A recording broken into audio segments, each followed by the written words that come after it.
গায়ক ও অভিনেতা তাহসান খানের দ্বিতীয় স্ত্রী মেকআপ আর্টিস্ট রোজা আহমেদের নতুন লুক ঘিরে সামাজিক যোগাযোগ মাধ্যমে শুরু হয়েছে তুমুল আলোচনা ও বিতর্ক। ধর্মীয় বিশ্বাসের কারণে একসময় গান ও অভিনয় থেকে সরে দাঁড়ানো তাহসানের ব্যক্তিগত জীবন নিয়ে আগ্রহের কমতি নেই। সেই আগ্রহ আরও বেড়েছে রোজার সাম্প্রতিক ঝিলিমিলি এবং খোলামেলা ছবিগুলো ভাইরাল হতেই।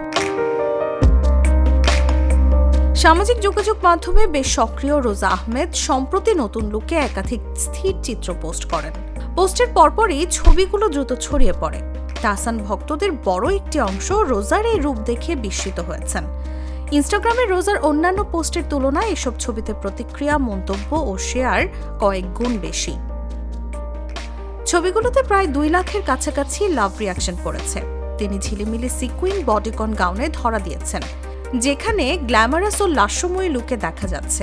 ক্যাপশনে লিখেছেন, পাপড়ির আড়ালে লুকানো সিংহাসন। মন্তব্য ঘরে যেমন প্রশংসা, তেমনি আছে তীব্র সমালোচনাও। কেউ কেউ রোজার স্টাইল ও আত্মবিশ্বাসের প্রশংসা করছেন, আবার অনেকে তাহসানের ধর্মীয় অবস্থান ও ব্যক্তিগত সিদ্ধান্তের সঙ্গে এসব খোলামেলা ছবির সাংঘর্ষিকতা তুলে ধরে প্রশ্ন তুলেছেন।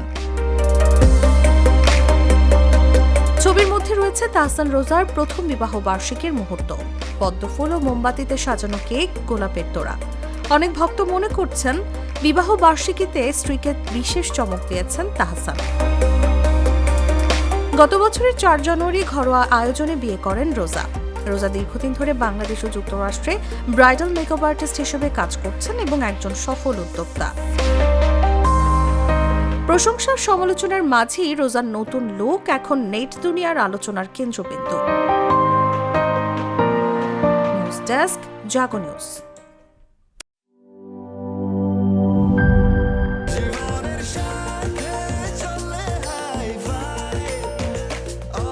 স্বাস্থ্যকর অল টাইম, সব সময় অল টাইম হেলদি লাইফ।